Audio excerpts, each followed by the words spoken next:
Saudara, kita sambung lagi. Kita membahas pernyataan dari Pak Luhut Binsar Panjaitan, Menko Bidang Marinvest. Tidak ada OTT lebih bagus.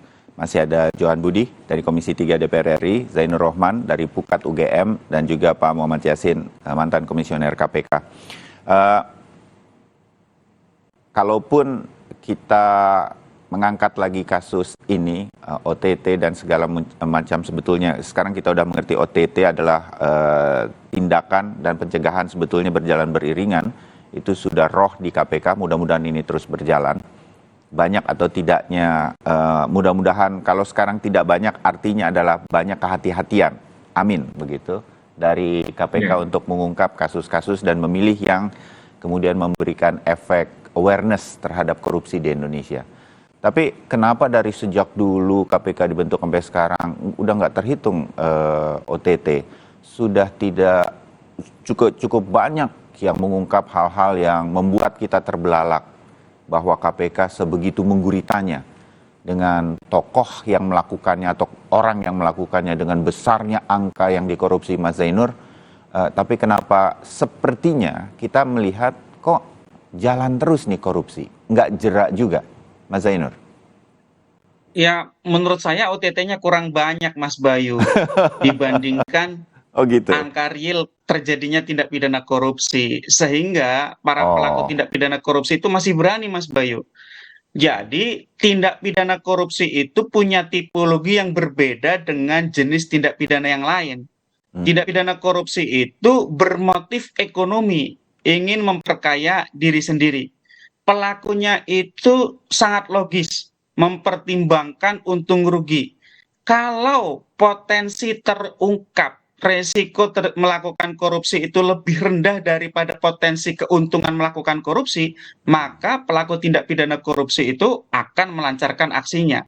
Tetapi kalau potensi terungkapnya, potensi menderitanya, potensi ruginya itu lebih tinggi, maka orang akan mengurungkan niatnya untuk melakukan korupsi. Kenapa? Karena memang tujuan korupsi itu ingin memperkaya diri sendiri. Dia adalah salah satu jenis tindak kejahatan ekonomi yang khas dilakukan oleh penguasa, Mas Bayu. Ya, Jadi kalau Mas Zainur, dikatakan ini jadi gini, mohon maaf. Jadi kalau OTT-nya banyak kemudian kita jadi mengerti bahwa lo nggak bisa korupsi, yang begini juga kena OTT, yang ringan-ringan juga kena OTT, yang besar-besar juga kena OTT.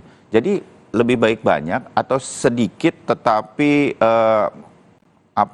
membuat efek jerak, Mas Zainur?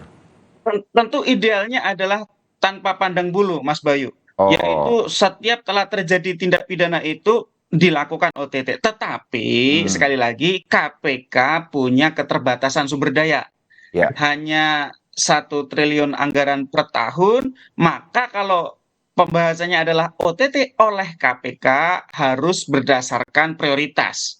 Ya, tidak semua itu harus ditangani oleh KPK. OTT-nya boleh oleh KPK, tetapi setelah dinilai ini kecil, tidak strategis, tolong dong KPK serahkan kepada kepolisian atau kejaksaan. Nah, itu kan mereka bisa melanjutkan di proses penyidikan dan proses penuntutan di depan persidangan, Mas Bayu. Nah, kembali lagi saya katakan bahwa resiko terungkap melakukan tindak pidana korupsi itu masih rendah, sehingga terus saja terjadi tindak pidana korupsi. Atau yang kedua, ketika risikonya sudah naik, misalnya di tahun 2018, 2019, itu angka OTT-nya tinggi. Tetapi resiko untuk terbongkar hasil kejahatannya itu rendah, itu juga para pelaku tindak pidana korupsi tidak jera, Mas Bayu. Artinya apa? Orang melakukan korupsi, kemungkinan terungkap kecil. Kalaupun terungkap, kemungkinan untuk disita harta benda hasil kejahatan korupsinya itu juga kecil. Maka orang akan melakukan korupsi, Mas Bayu. Ini kan soal cost and benefit analysis. Kalau cost-nya lebih rendah daripada benefitnya, orang akan melakukan apa yang menjadi rencananya. Demikian juga sebaliknya. Sehingga, Mas Bayu, yang perlu dilakukan ketika membahas ini adalah, ini kan soal penjeraan sebagai salah satu bentuk tujuan korupsi. Maka tujuan penjeraan pidana korupsi itu harus sesuai dengan motifnya. Ketika motif korupsi adalah ekonomi, maka penjeraannya juga harus ekonomi. Apa itu? Yang pertama tentu adalah perampasan aset hasil kejahatan secara optimal. Yang kedua adalah Ya, memberatkan dengan pidana denda. ya. Yang ketiga adalah mencabut hak-hak sebagai warga negara, hak tertentu, misalnya hak politik, gitu ya. Hmm. Juga misalnya seharusnya tidak diperbolehkan lagi mencalonkan diri sebagai calon anggota legislatif, calon kepala daerah, atau calon pejabat-pejabat yang lain. Oke. Jadi itu cara untuk meningkatkan risikonya. Tapi sekarang kan orang melakukan korupsi sudah kemungkinan terungkapnya kecil.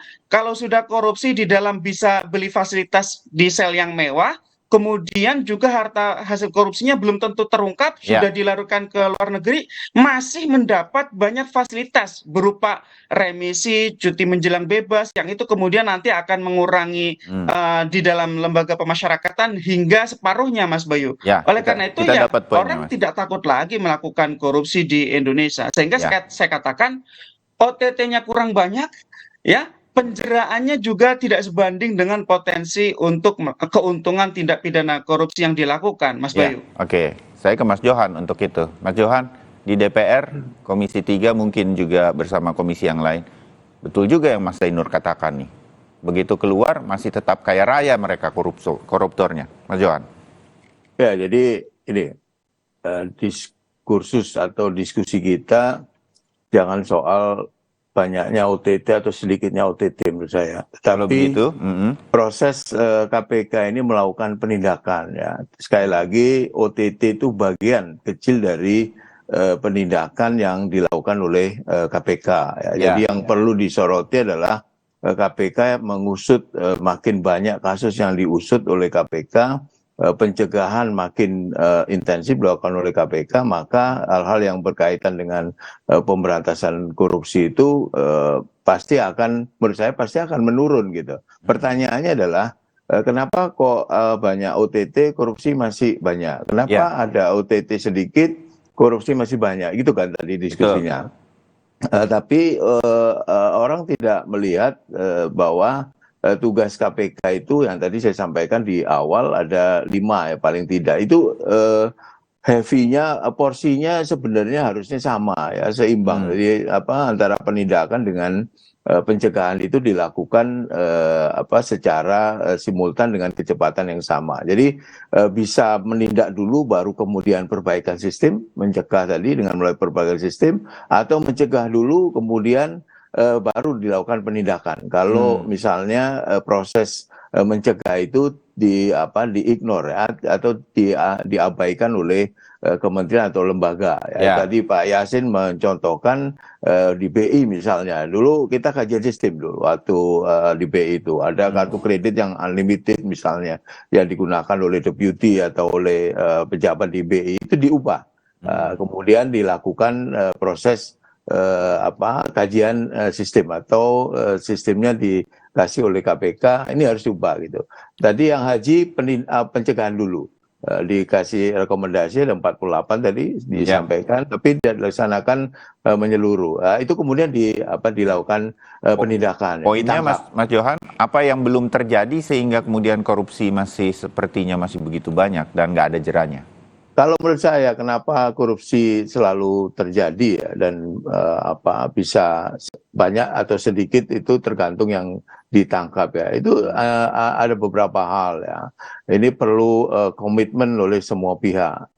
Penegak hukumnya komit nggak untuk menegakkan hukum? Di legislasinya komit nggak? Di pejabat pemerintahnya komit nggak? Sepanjang kita hanya diskusi-diskusi yang slogan-slogan yang selalu kita sampaikan, bagaimana dengan pihak-pihak stakeholder yang lain itu serius nggak memberantas korupsi? Maka kalau tidak serius, tidak komit, ya ini akan terjadi terus ya. Setiap tahun hari anti korupsi saya selalu diwawancara, pertanyaannya sama. Kenapa korupsi sampai hari ini sama? Ini siapa yang akan memimpin? Saya kira yang memimpin adalah pemimpin tertinggi, panglima tertinggi itu ya presiden sebagai kepala pemerintahan, sebagai kepala negara, itu yang memimpin pemberantasan korupsi. Kemudian diikuti oleh yang di bawahnya, terutama penegak hukum ya. Saya selalu concern terhadap penegak hukum ya. Kalau sapunya tidak bersih, maka jangan harap ini akan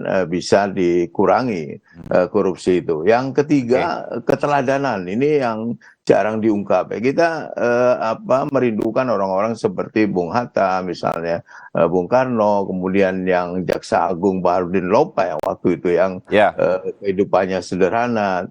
Teladan-teladan itu yang sekarang kita jarang melihat ya. Pahlawan-pahlawan itu justru kita temukan di ujung-ujung yang di rakyat kecil ya, orang nemu uang dikembalikan ya. Meskipun kalau dia itu dia butuh uang, tapi dia dikembalikan itu. Misalnya penjaga WC di sebuah stasiun ya, kita pernah. Nah, teladan-teladan yang baik itu kita munculnya dari situ gitu. Tapi tidak dari pemimpin-pemimpin baik di tingkat nasional maupun di tingkat lokal. Ya. Kita bicara pakailah produksi dalam negeri, tetapi sepatunya tidak dalam negeri, misalnya itu. Jangan begini, tapi dia melakukan gitu. Apa yang dia sampaikan dia tidak lakukan. Di semua level menurut saya itu perlu ada keteladanan yang perlu dicontoh oleh masyarakat, sehingga orang tidak akan percaya Anda bicara apa saja dari siapa saja ya, tidak harus pejabat. Tapi kalau kemudian di belakang hari kita temukan ternyata dia ngomong begitu karena belum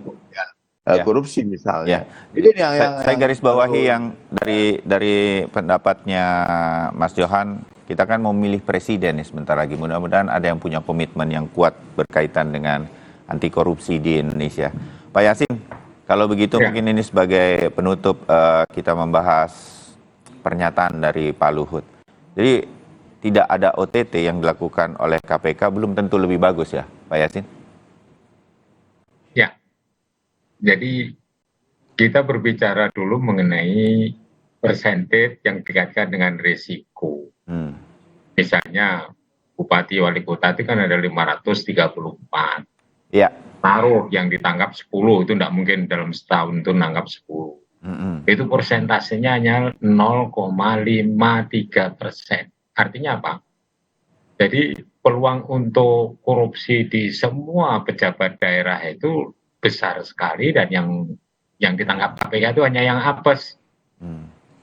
Karena apa? Laporan masyarakatnya juga tidak banyak mengalir yang berkaitan dengan apa yang dilakukan oleh Bupati Wali Kota, kecuali orang dalam yang lapor. Di pemerintahan daerah kan sekarang sudah banyak yang transparan, orang bisa akses anggaran dan lain-lain. E-katalog juga sudah dilaksanakan. Itu tetap terjadi ternyata, Pak Yasin? Ya, karena otonomi daerah itu membuat bupati itu seperti presiden. Bisa menentukan, misalnya ya, dari uang yang didapatkan dari APBD, APBN itu untuk di-spending untuk keperluan-keperluan yang artinya menyimpang. Nah, untuk nyogok sini, untuk nyogok sana, terus kemudian memberikan suatu kesempatan kepada anggota DPRD untuk diberikan uang, dana pokir, seperti itu. Jadi tidak harus semuanya berkaitan dengan pengadaan. Persentase risikonya kecil, makanya terus merebak kemana-mana. Itu yang apa saja yang ditangkap KPK itu. Poin yang kedua, ini Bung Bayu dan Bapak-bapak sekalian. Yang kedua ini, kita tuh punya sistem yang semua jelek. Misalnya, jadi bad governance system, bukan good. Artinya apa di situ? Bahwa tata kelola pemerintahan yang sekarang ini masih banyak diwarnai dengan bribery. Makanya kalau di IPK-nya kita mendapatkan 3,4, karena mayoritas dari misalnya perizinan dan non-perizinan itu uang mengalir. Di masyarakat ngurus yang kecil-kecil, yang harusnya itu petty corruption itu diubah dengan sistem. Nah, sistem tidak diubah-ubah karena tidak ada program reformasi birokrasi yang kencang dari pemerintah. Ada, tapi hanya beberapa instansi. Itu juga penyakit.